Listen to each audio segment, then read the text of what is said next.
Well, the Historic Preservation Commission is a board appointed by the City Council. It is a city commission that is focused on preserving Ames' historic features. We work to promote education to the people, promoting preservation, training, someone to really represent the historic character and culture that we have here in Ames.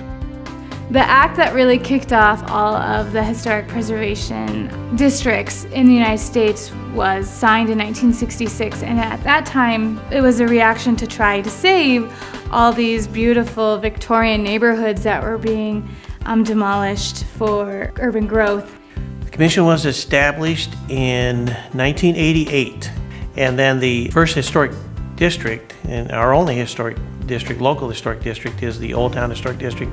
They were established in 1989. So the neighborhood around me really shows what Ames looked like around the turn of the 20th century, and so it's great that Ames has created a historic district in that area to show what Ames looked like then. But Ames is really cool in that you can definitely tell the pockets of architectural changes as the community grew.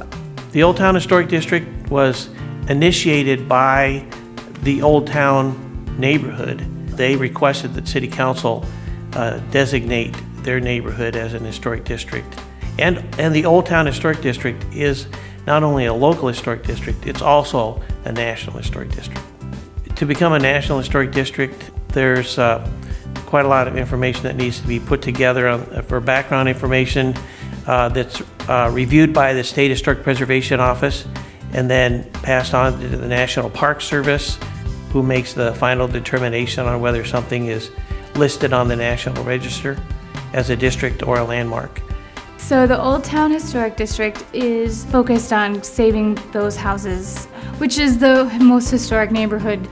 They wanted to make sure that it didn't go anywhere and didn't change.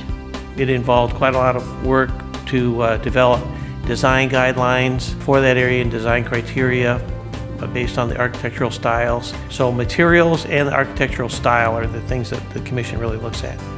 So when someone wants to, for example, build a garage on their property and they live in the Old Town Historic District, they have to come to the Historic Preservation Commission to get a certificate of appropriateness. And what we look at is, does their new construction project or a remodel, if they were going to do a remodel, fit with Chapter 31 of the City Code? Because Chapter 31 is the code about historic preservation, and there are specific design requirements, size requirements. It has to look like it fits in with the theme of the house that it's a part of. If they do a project without that certificate of appropriateness, I believe if you are in Old Town District, you do get fined. So we want to encourage people not to do that. And that's something that we really want to stress, is that it's your home, but you do live in a historic district. So you would just go online or contact Ray in the planning department, and it's only for specific things, like if you're going to alter the outside appearance of your house or build in your home or next to your home. If you're going to do something inside, you can do anything you want inside your house. It's the exterior appearance of what you see from the street. There are a lot of benefits that come with having the Historic Preservation Commission in Ames. I think what we bring is there needs to be a voice for preservation in Ames, and I think there's benefits to that, both with sustainability, economically, historically. There's significant buildings, and promoting and respecting and maintaining that, whether it's residential or commercial building, is important. The work they do, I would say, enhances the quality of life for the citizens of Ames, protects those resources. When new developments are proposed, the commission is very sensitive to how the new development occurs in relation to those historic resources. And they're a real resource for the community if people are looking for information on any particular historic property.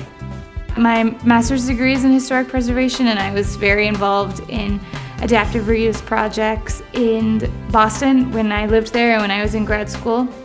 And so I love someone who takes a building that hasn't been utilized or hasn't been loved and comes in and does an amazing adaptive reuse project and it lives again. A great example of that here in Ames would be the Halo Architecture building. They came in and just did an amazing job on the interior and the exterior. There was a lot of wasted space in that building before they came in, and they just did an amazing job to make that fit the use that they needed it for as an architecture firm. So I think that's a great example here in Ames. One of the side projects I've been working on was for downtown plaques on historic buildings. And so that was a means to try to promote the history and significance of the buildings that are in our downtown. And so we've successfully have 21 plaques up at this time. That project's been ongoing for about 3 or 4 years now. So shortly after I came on the commission, we started that, and I got involved with originally just how they were going to be mounted on these buildings and respecting that application, but then I've been getting more and more involved throughout the years. The members of the Historic Preservation Commission, they have a positive interest in preservation. Obviously, that's kind of one of the qualifications of being on the commission. And they have a real passion for preservation and the community in general. So a number of people have served on the commission. I think the backgrounds on the current commission are a design professor at Iowa State, a retired professor. I have my master's in historic preservation. We have an architect, we have the representative, and then we have an artist. So we kind of split the field with what the requirements are. My role is liaison from city staff, the commission. So when the city receives applications to do exterior improvements to homes that are either in the local historic district or historic landmarks, as staff, we review those and we write a report for the commission and make a recommendation to the commission. I am the vice president on the commission, and that means running the meetings when the president's not able to make it. As an architect, I have 2 different roles that I bring to the commission. The historic district is a residential district, so these are residential projects. So bringing expertise and education to that aspect. The other part is on the commercial level and my experience with remodels and renovations, and being able to kind of help in that area as well.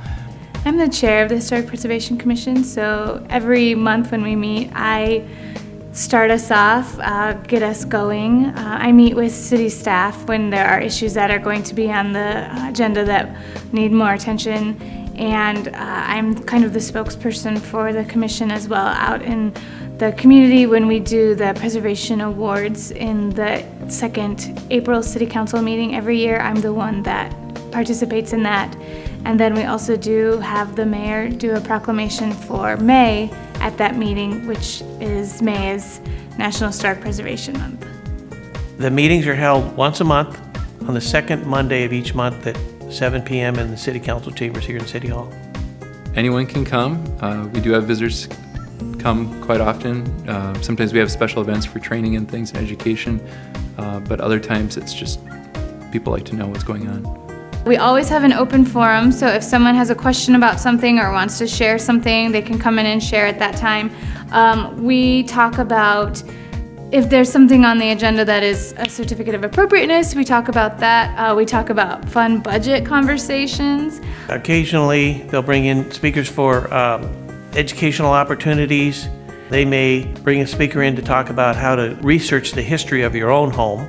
What to do with your historic windows and how to go about finding an architect that has an understanding of historic buildings. There may be a topic on tax incentives, those types of things. The Historic Preservation Commission has 7 members.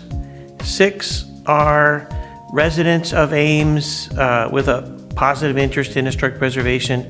The 7th one is a representative of the Old Town Historic District. So we have 1 historic district, so 7 total. You know, we really like someone who has some education or knowledge in urban planning or history or historic preservation or architecture. To be on the commission, there's an application you can get from the city clerk's office. The mayor looks over those applications, makes a recommendation to the city council. So then the mayor and the city council appoint new members to the commission as openings come up, and there's usually 1 or 2 openings each year. You have to be a resident of the city of Ames to serve on the commission, but I would encourage anyone in the community, if they're interested, to apply. It's a really fun group of people to work with, and we all care about the city and how the city can continue to share its history and grow. I think we would be really excited to see maybe another historic district pop up in Ames. It's a pretty long process, but I think we would all be excited to have another one here in Ames.